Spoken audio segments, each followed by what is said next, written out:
This is awesome. That track that you just heard was made by me. Yes, that's my new intro music. Music Maker Jam. I love it. Well, this is the real Dino Wells. I'm coming at you today on the second day of March. Close to launching the crowdfunding campaign for No Words at All.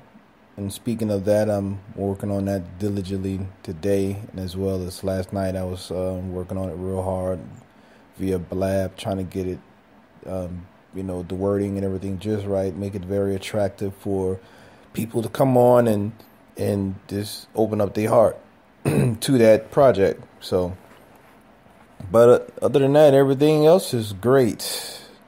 I'm enjoying this whole process, the whole podcasting world, everything. I feel good. I really feel good. I'm looking forward for a great 2016. It's starting off just right. It was a little bumpy in a little bit, but I'm just having good people in my corner, and good people just encouraging me to keep moving forward, and that feels great. That helps out a whole lot when you have positive people pushing you forward. That it just helps a lot. And then blabbing last night, that was awesome as well. Like I said, this social media thing is great because years and years ago, like when I was in high school, didn't have computers and social media, and barely had cell phones. We didn't even have actually cell phones. We had pagers. So you had to think about the transition from that to now. I have kids in their school. They have computers. They have, smartphones and laptops and tablets. And I remember I was speaking to my son. I said, when you get my tablet off from under the bed, he said, I didn't know you had a tablet. I mean, I have a whole bunch of tablets under the bed. Like notebooks, though, I'm talking about, like with paper in it. You know what I mean? Not the tablets that they know today. So it's just a little different. The terminologies has changed. A lot of stuff has changed from when I was a kid, and now I'm a grown man with kids. And it's funny to see when I become super old and my grandkids have kids, what the technology is going to be like then. Because I know when my parents were, my mom, even my dad even told me this when I was a teenager, but it said when back in the days, they said, we're going to be start having flying cars and stuff by the 70s, like the Jetsons. And the 70s come around, it wasn't like that. But now we're in the 2000s, and we already have cars that pretty much driving themselves. You just sit there and just put your coordination in, and you can get to point A to B. Like you hear about the Google car and all that stuff. It's all in the test phase, though. Which you have planes flying themselves. Pretty much the pilots in the planes just sitting back chilling, getting their chit chat on, and while the plane's flying itself. The only thing I believe that the pilots are doing is just taking a plane off the ground and landing it. I don't think the plane can land itself. I don't think I'll trust that anyway. I don't know. Anyway, that's besides the point. The thing is, this is a good year so far, 2016. For me, I know other people are probably having an up and down year. This year is moving a little bit different. I'm not having as many auditions as I had last year because I'm in transition. I have a new manager. I don't have an agent yet. The agent I did had, which he was a great agent. Shout out to Ken Del Carell. He was a good agent for me. Got my very first speaking part in the movie, which is same kind of different as me, which comes out supposedly next month on the 29th. So, I got some good stuff from it, but, I had to, with my career moving the way it is, I'm looking for bigger and better things. I will always show love to Ken for being my very first agent. to open those doors locally for me. But there's other projects I felt that I should have been on, though, that came here to New Orleans, like the Terminators and the Jurassic Parks and the, all the other little stuff that came in. I feel I should have at least had an audition chance, a chance to audition for some of that stuff that came in here. Like, I want to be the face. Since I'm here in the South, a lot of stuff that's coming in here, I'm already a hot commodity, a hot name. I should at least have at least a say to be a part of any of these movies that's coming in here in New Orleans. So, it didn't happen that way. They shot a lot of that stuff here. And I just feel that with my tenure in the business, I feel that I'm not having a big head or anything, but I just feel that I should at least audition. Not nobody hand me no roles in it like that. I mean, my name is not to that level where somebody say, "Here, I got a role for you," and they just give me a role and I take it. That'd be great, but I'd rather earn my role. So, and if they do decide to give me a role in something, that'd be great too. But that's why I'm a writer and a director. So I'm writing movies and I want to film movies here, and I want to give actors the opportunity to show their chops. Their acting chops. I mean, good actors. I'm not talking about subpar actors. So this No Words at All is going to be filmed here locally in New Orleans. I'm pushing real hard for it. And I have an A-list wish list cast, which is only a couple of A-list stars that I would like to have a part of this. And as for the local actors, that's going to be awesome. Having local actors in the New Orleans, Mississippi, Atlanta area, that'll be cool too. Or Texas too. Not knocking Texas. Actors from Texas, local actors from Texas can come and be a part of this project. This is a project that has to be seen and has to be made. And people say, why do it have to be made? Because of the story of the storyline in the headlines in the news, what's going on today, what's been going on for the last 40, 50 years. So, and it's just the blatant prejudiceness and racism, oh my goodness, just the things that's going on today. And this movie, not saying it's going to make a change or anything, but at least it's going to shed light to the effects of racism. I mean, you see how it affects people every day. People, one way or another, doing silly things or good things or proactive things or reactive things when it comes to dealing with racial issues. And this movie here is just going to shed a little light on that. It takes a real story. It's taking you into real life situations with a fictional characters, I should say. So, and it's basically just three siblings seeking justice for the murder of their father. And, with that being said, it shows you how justice eludes them. How it eludes many of people of color or people of minority or people that don't have the resources to have justice to be on their side. So, yeah, No Words at All. Just remember that name. It's gonna be something special. I feel it in my bones. I dream it every day. I dream of being on set and working with actors and working with the crew and having all the greatness that comes with a good productive set. And if any accolades come from this, that'll be great. Any film festivals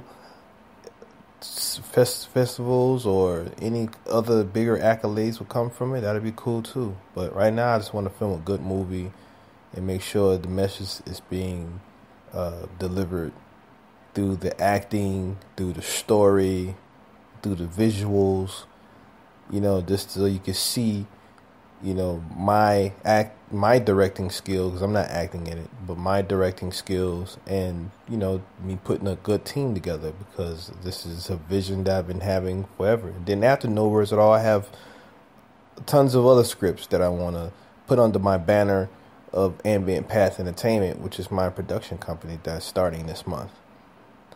I have suspense thrillers. I have dramas, sci-fi. I have, a couple of zombie apocalyptic original stories, that go beyond what you see on TV and stuff like that. I'm networking with a lot of people. I'm talking to different writers on different levels that's moving their career forward. I'm talking to many actors and actresses that's moving their career forward. My journey, my 17-year journey in this business has been very eye-opening. I've been through. People ask me, why did I get into entertainment? Why did I choose entertainment? Why? I've been writing since I was 9. I didn't start writing scripts until I turned 30. And when I first wrote my first script, it was kind of garbage. I thought it was the junk, but, I didn't know anything about screenwriting. I just saw one screenplay and took the format from that screenplay, and I thought I had the format right, but the margins were off and everything was off. And I didn't have the art of telling story fully down pat via a screenplay until I took writers courses, screenwriting courses and things and workshops here and there. And I learned to do a lot better from that point. So that was good. That was a good thing for me. And that's when I became a better writer. I didn't become a better writer until my career coach, Tanya Kersey, destroyed one of my scripts that I thought was good. And actually, it was a good story. She didn't understand it, but she still destroyed the story because of certain things I had going on with it. So that's what made me really open my eyes and take on workshops and things of such forth. But before the point that she read that, I thought I was an awesome writer, because everybody else was gassing me up that I'm an awesome writer. But I respect her judgment, because she's been in the business longer than anybody, and that's why I became a better writer. So with that being said, all my scripts since then, even my old scripts I've written in the past, I did some rewrites to them and I touch on them, and they are all, I believe, have potential to do something in the theater. I'm going to be a cash cow for Ambient Path Entertainment, or for whoever that wants to partner with Ambient Path Entertainment, because of my story concepts, the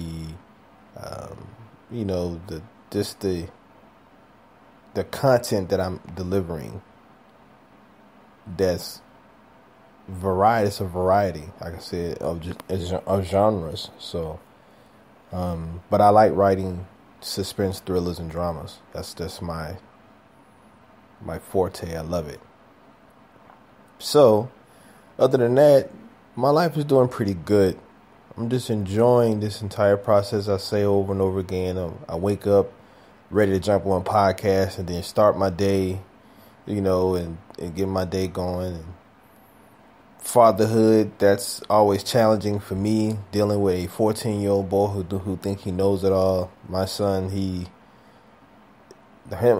are bonding and growing with one another. I've had custody of my son for probably 9 months now, and we're getting to know each other. But at the same time, it's like he respects me as a man, but yet he feel like that he think he's a man already at 14 years old, about to be 15. He think he's a man already. He think he knows it all.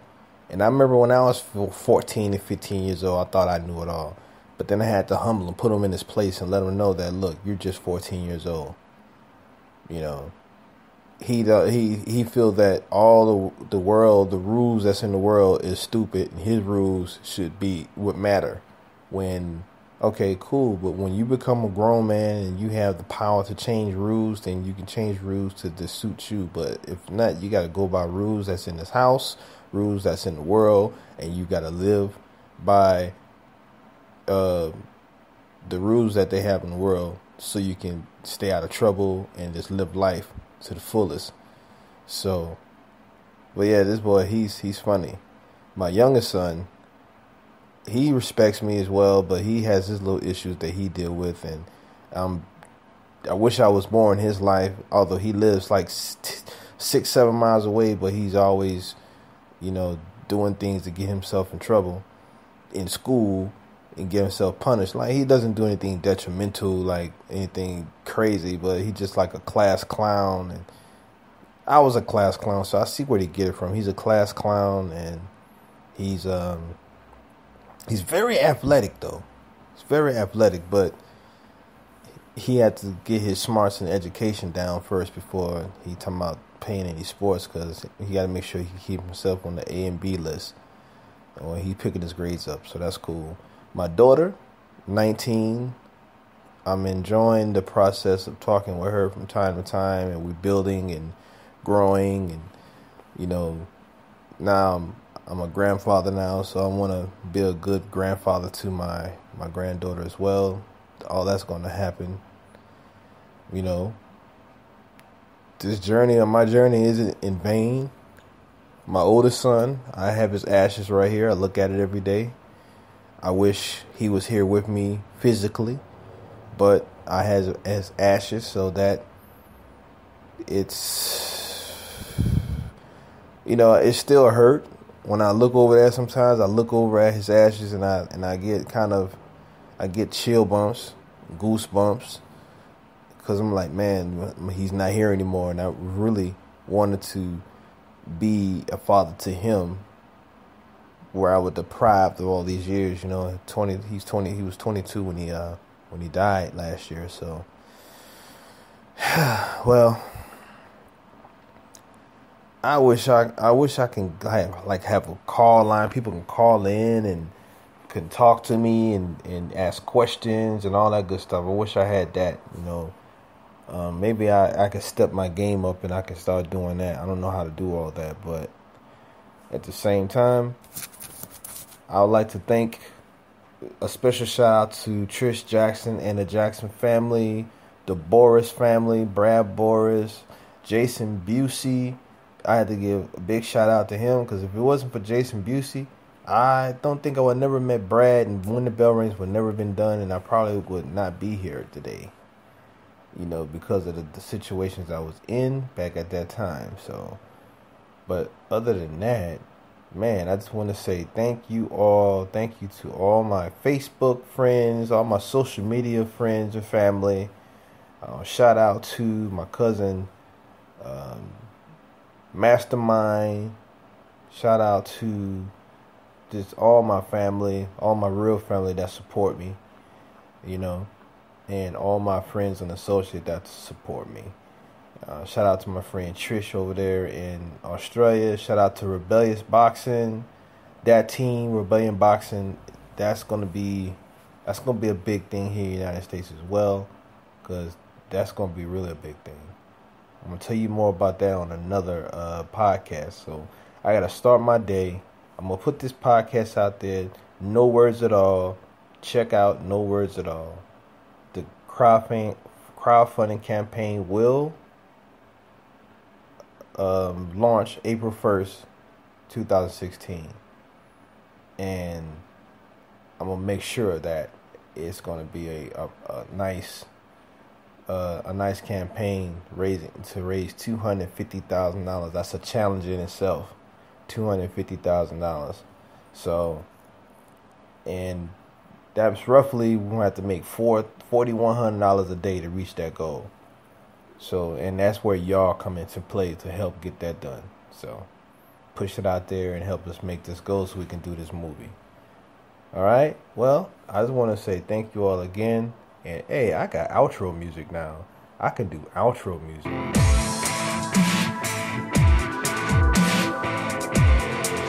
Outro music.